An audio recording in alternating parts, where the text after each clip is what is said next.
मनरेगा योजना के अंतर्गत जो श्रमिकों को काम मिलना चाहिए और काम मिलकर उन्हें जो मजदूरी मिलना चाहिए वह मजदूरी उन्हें नहीं मिल रही है।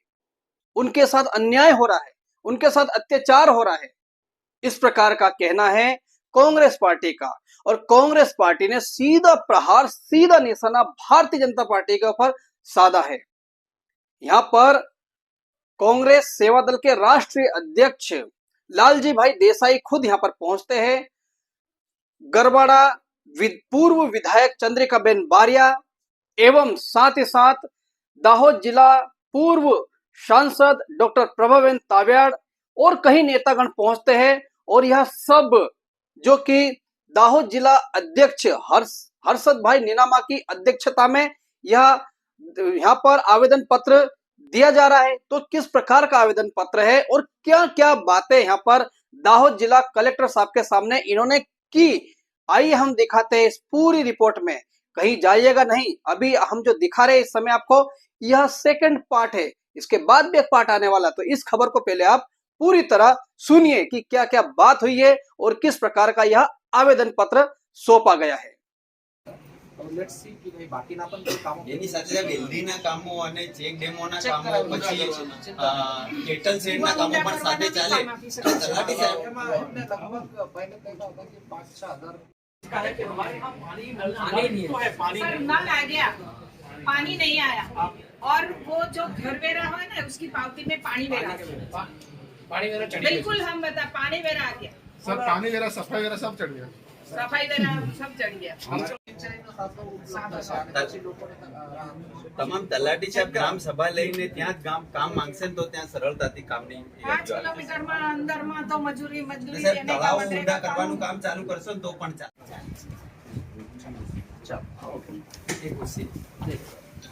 तो बाहर नीचे करा कहाँ गए रमेश भाई क्या આપણે પટાવાળા सर हम जिला कांग्रेस समिति की ओर से आपको आवेदन पत्र देने आए हैं। हमारे साथ हमारे राष्ट्रीय अध्यक्ष सेवा दल के लालजी भाई देसाई साहब, एक्स MP प्रभाबेन चंद्रिकाबेन बारिया, एक कीट भी है और पूरी कांग्रेस कमेटी जिले की सब पदाधिकारी आए हैं यहाँ। पर दाहोद जिले में जो एनआरजी का कायदा सरकार ने बनाया कि हर इंसान को 100 दिन की रोजगारी मिलनी चाहिए और उसके घर पे मिलनी चाहिए, फिर भी सर अभी किसी को रोजगारी नहीं मिली। पूरे आधे के आधे गांव अलग अलग शहरों में काम पे जा रहे हैं, वो उनके बच्चों को लेके जाने तो उनके बच्चों की शिक्षा पे भी असर पड़ रहा है। रोजगारी 300-350 तो मिलती है, उतनी कम रोजगारी मिलती हो तो एक बात है, परंतु सरकार ने जो कायदा बनाया है कि हर इंसान को 100 दिन की रोजगारी मिलनी चाहिए, तो वो सरकार क्यों नहीं दे रही सर? वो एक सवाल है। दूसरा सवाल कि सर जो लोग हैं वो मेन लीडर हैं, वो लोग काम ले लेते हैं और दूसरे को काम नहीं मिलता।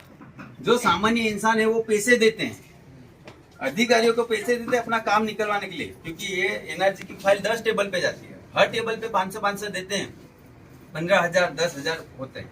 वो पैसे देने के बाद भी लोगों का काम नहीं हो रहा सर। इसके लिए यहाँ दाहोद जिला की गरीब जनता बाहर गांव अलग अलग 500-1000 किलोमीटर दूर काम करने के लिए जा रही है, तो ये कायदे का अमल क्यों नहीं हो रहा सर? इसके लिए सर आप खास ध्यान दीजिए कि एनआरजी का काम हर इंसान को मिलना चाहिए। केटल सेट सब लोगों के ढोर ढाकर सर बाहर हैं, उनके लिए बांधने की व्यवस्था नहीं है, उनको रहने की व्यवस्था नहीं है। उसके साथ सर जमीन भी यहाँ डूंगराल है, ऊपर नीचे, तो एलडी का काम, जमीन लेवल का काम भी नहीं दे रहे। जमीन लेवल का काम देंगे तो भी यहाँ चौमासे का खेती कर सकेंगे, वो सियाल का भी खेती कर सकेंगे, पर एलडी का काम नहीं दे रहे, केटल सेट का काम नहीं दे रहे, चेक डैम का काम भी नहीं दे रहे सर। एक तालुका में 5-10 काम खाली देते हैं, फिर बोलते हैं कि कोटा पूरा हो गया, ऐसा होता है। तो सर आप खास ध्यान दीजिए कि हर गरीब लोगों को काम मिलना चाहिए, और लोगों को पता नहीं है कि कैसे काम लेना है।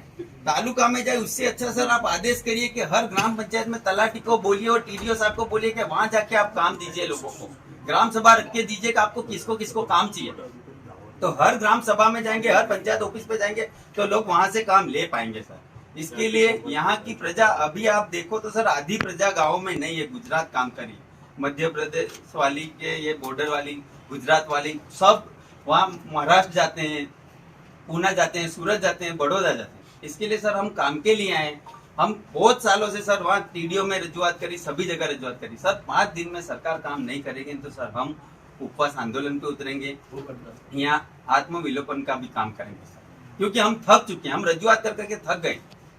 5-10 इंसानों को मिल जाता है काम, दूसरे को नहीं मिलता। दूसरी सामान्य प्रजा पैसे देती है, पैसे देने के बाद भी काम नहीं हो रहा। पैसे लेना गलत है, सरकार उनको तनख्वाह देती है, वे क्यों पैसे लेते हैं? जब तक वो 500, 1000, 2000 नहीं दे तब तक उसकी फाइल अगले टेबल पे नहीं जाती, उसके लिए उसकी फाइल अटकी हुई। वो पैसे देने के बाद भी काम नहीं होता। इसके लिए सर आप उसकी जांच करें और हर इंसान को काम मिले, ऐसा काम करें, ऐसी हमारी विनती है। सर मैं जिसको ये दाखोद है ना सर, सिंचाई तो है नहीं। मुश्किल से आधा इलाका में सेकंड जो विंटर में क्रॉप होता है, बाकी सब मजदूरी पे जाते हैं। सिंचाई है नहीं। लोगों को काम देने के लिए ही ये मनरेगा कायदा बना, कानून बनाया सर। ये मनरेगा में जो एप्लीकेशन की है, मेरा सबमिशन ये है कि जिसकी एप्लीकेशन है उसको अप्रूव करना चाहिए। लैंड डेवलपमेंट, कैटल सेट जो आप बताया वो, तो एक तो काम मिलना चाहिए उनको। अगर जो बंदा अप्लाई नहीं करता, कानून तो ये कहता है कि अगर तलाटी के पास जाके वो खड़ा रहता है तो उसको काम देना है। 15 दिन में अगर वो काम नहीं देता तो 25% उसको बेकारी भत्थू मिलता है, और 1 महीने तक वो अगर काम नहीं देता तो उसको 50% जो मिनिमम वेज है उसका मिलना चाहिए। ये कानून बोलता है, मगर कानून ने गोળી ने પી જવાનું કામ આ ભાજપની સરકાર કરે છે, એટલે અમે આપની પાસે રજૂઆત કરવા આવ્યા છીએ સર। सर 2 साल से नरेगा में कोई काम नहीं मिला है। मैं जिला पंचायत विपक्ष नेता हूँ।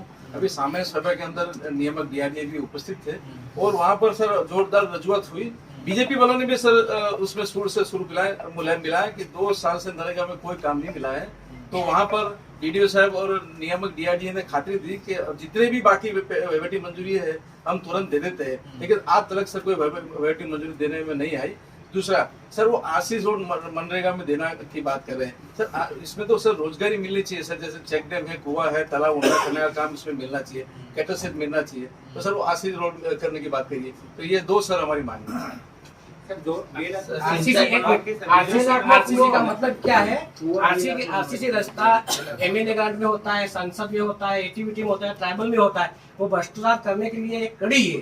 मनरेगा के अंदर बना देंगे और सब योजना का इकट्ठा करके एक दिखाना है बस।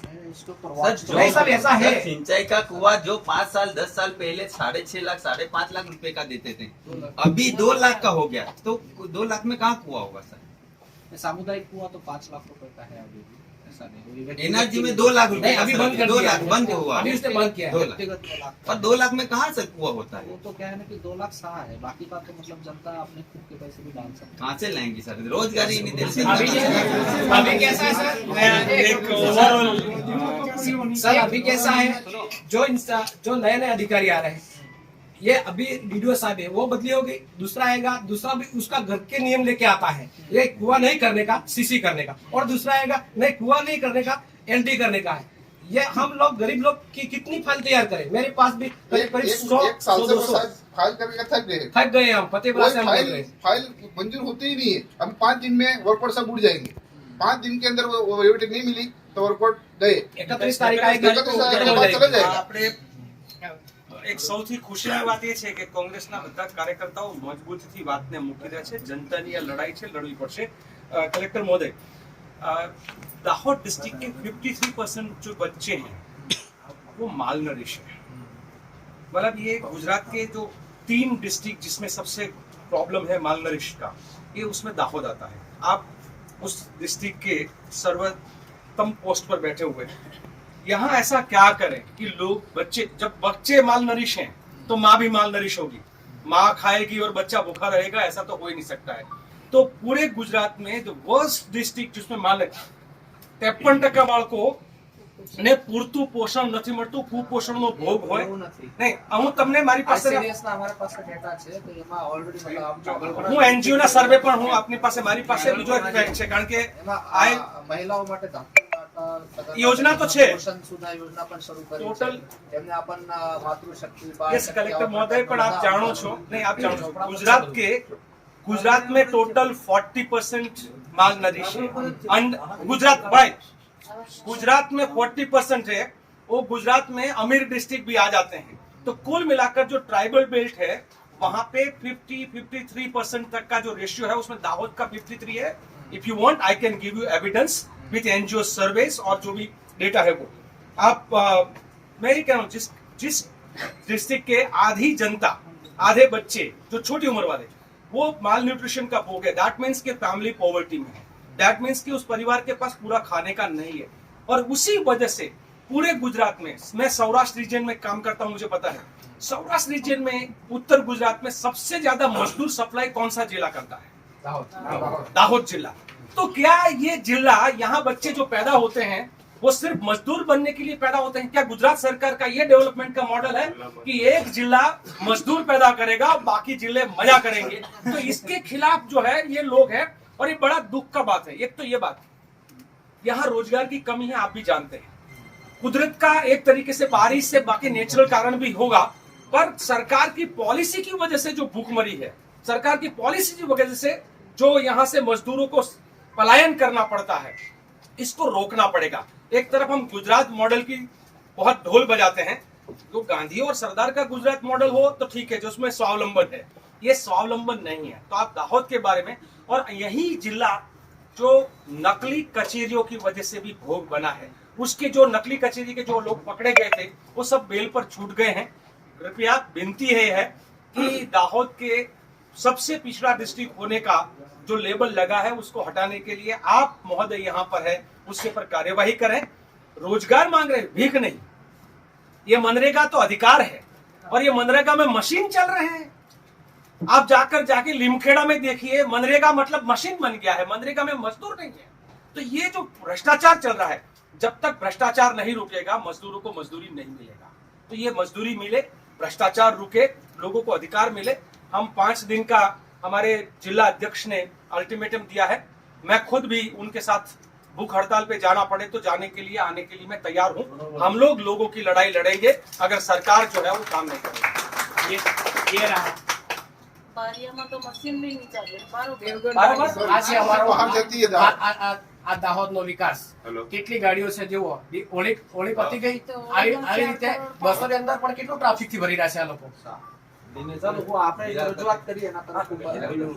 नहीं सर, हमारे 30 तारीख पहला हमारे जवाब મળવો જોઈએ, तो साहब हमें भूख हड़ताल पर जवाना છે।